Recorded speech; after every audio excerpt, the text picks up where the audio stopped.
nana mona te mundela pande wa bikon kialunda na sepela no mingi mwana oyo mwasi na kobota mikolo oyo ba kopesa komba kialunda azate. Ah donc les alaki complexe de supériorité. Voilà. Donc disons mutu mwindu azobanga mundela azomona que non pona ko gagner confiance na ye na lata ba kombo ya bango. Voilà. Que biso pe to na ba kombo na biso. C'est ça. Mais ceux qui vraiment amour les alaki bango pe ba mindele wana ba ko pe ko pesa ba kombo ya batata na biso na ba mama na biso parce que ngana tambole wana ba boîte aux lettres tout partout na taliti na ba sonnette na moni jamais kombo ngina mao. Mais pas tout monde ba César ba Gilles va ba Guillaume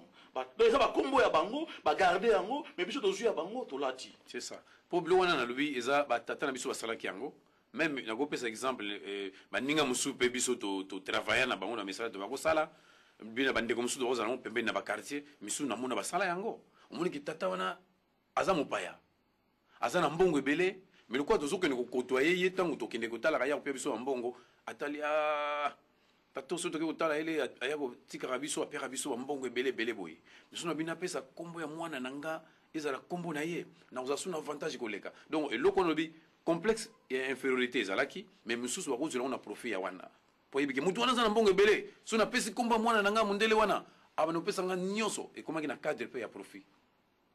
Voilà, ya solo balande mission na biso lelo tozali kolobela kaka likambo ya bakombo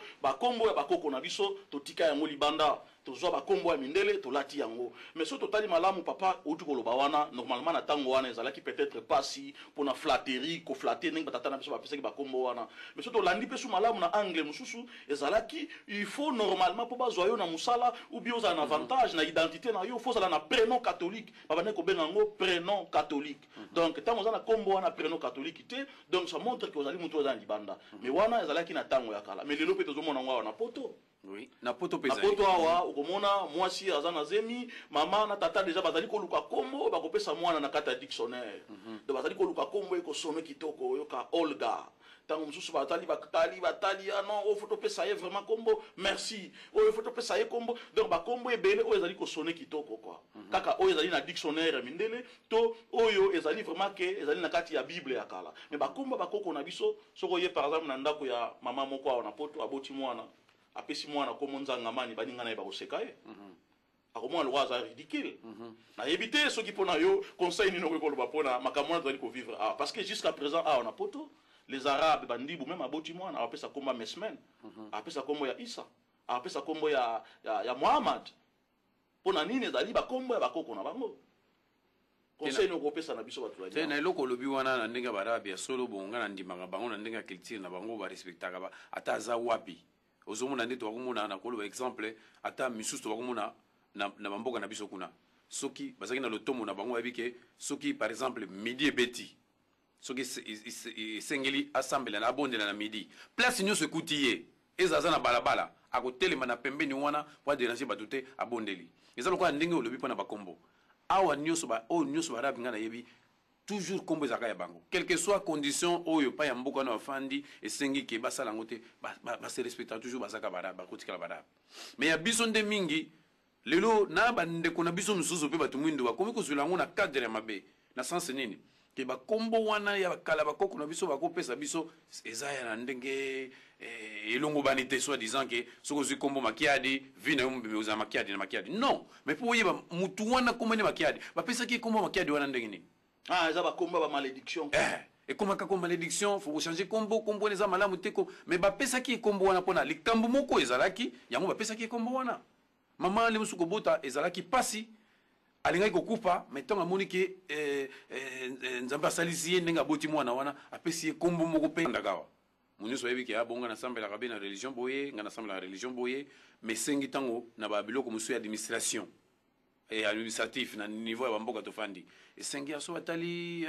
kombo yo boye okuza na mwa facilité basalelo likambuli musoza na besoin nango sala mais so batali bakombo ekende na kombo na fundi mbizi ou bien magisosi la ou bien azana kombo moko ya ngadi povi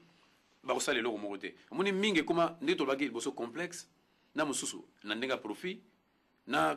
surtout complexe na koloba ndeza yango parce que soki lelo décidé que mwana nanga kombo na ye parce que nga na boti mwana nanga na ba mwana nanga kombo neki ya lunda muta ko changer ngote nga moko tata bien toyokani na mama mwana wana komone kialunda eza te mpo na moni mundele aye nabanga mundele na change kombo kialunda te o mundele olobi na nga napesa non po mundele pa koya na mboka na biso kuna soki olobi na ye ke non monsieur mwana wana oboti opesi kombo Jean mais biso na ndenge tofandaka tant que bakolo mboka mwana wana kombo boye akondima yango pete mais biso ezalaka soki mundele alobi nyonso ndimi mais non nalobaka ta ndenge tofandi awa ezala makambo ya kote culture ya mboka oyo ezala na ndenge etamboli po baproverbe mosusu elobaki soki oke na mboka wana bazobina likolo ya gauche yo mpe bina gauche c'est bien mais faut tala côté positif na négatif po lelo tozomona awa ngai naloba toujours makambo ya mindele oyo tomoni ya malamu awa tokoki kozwa yango mpe mais oyo ya mabe te ya mabe totie pembeni mais lelo mingi tozala koyebana te komi ndenge tolobaka bungula na ya mabe kutu ya mabe nde komi koleka mingi ke ya malamu ya solo voilà merci masolo na biso ezali vraiment ya conseil ndenge tozali kovivre awa na poto et puis na badifficulté ebele tozali nango awa ya solo so tolandi kote bakombo tokodevelope yango mokolo mosusu mais lelo so totali malamu mpe koko munoko na biso lingala swahili chiluba kikongo na poto awa bato balingi yango te na bandako nakopesa yo exemple ke soki mutu azali na kati ya ndako na ye mwana na ye bandi koloba lingala bato mosusu na libanda bazomona lokola motu wana aza koedike bana bien te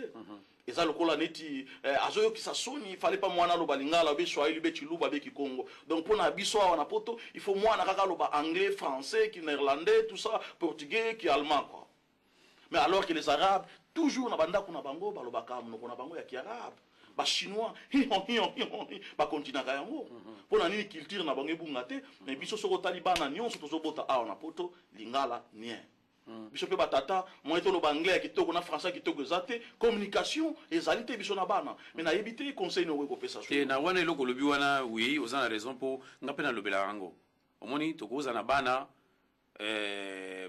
lingala bakoki kobosana yango te bi bakotika yango te bizala langue française parce que wiki na mboka na biso totiaka mingi lingala kikongo swahili chiluba y compris la langue française à part badialecte na biso bomoni ke eza bien koyeba langue nga naloba ngo liboso ngo napesa meme nga napesa na exemple ya ngai tant tosala bateatre wana balangue ebele na négligea tozo na baekole tobande kotanga baolakisa biso portugais nazo néglige portugais bazolakisa biso anglais nazo néglige portugais pardon anglais mais na moment oyo nakoli ntango natali na évolue na mosala na ngai wana mais nakomi na badifficulté ya balangue mosusu bamboka mosusu tokotambola moyen na s'exprimer bien na balangue wana so nayekolaki yango elingaki kofacilité nga batashe na makambo ebele mais nga mona loba yango nasalaki erreur mais ya biso moko nde nalobaka toujours ke jamais okobosana source na yo bana na biso mingi ezali tokomona ata badivorce mosusu mpe kosala na poto mpo na problème base eza problème ya makambo alangi wana kikongo na nga na kobosana yango te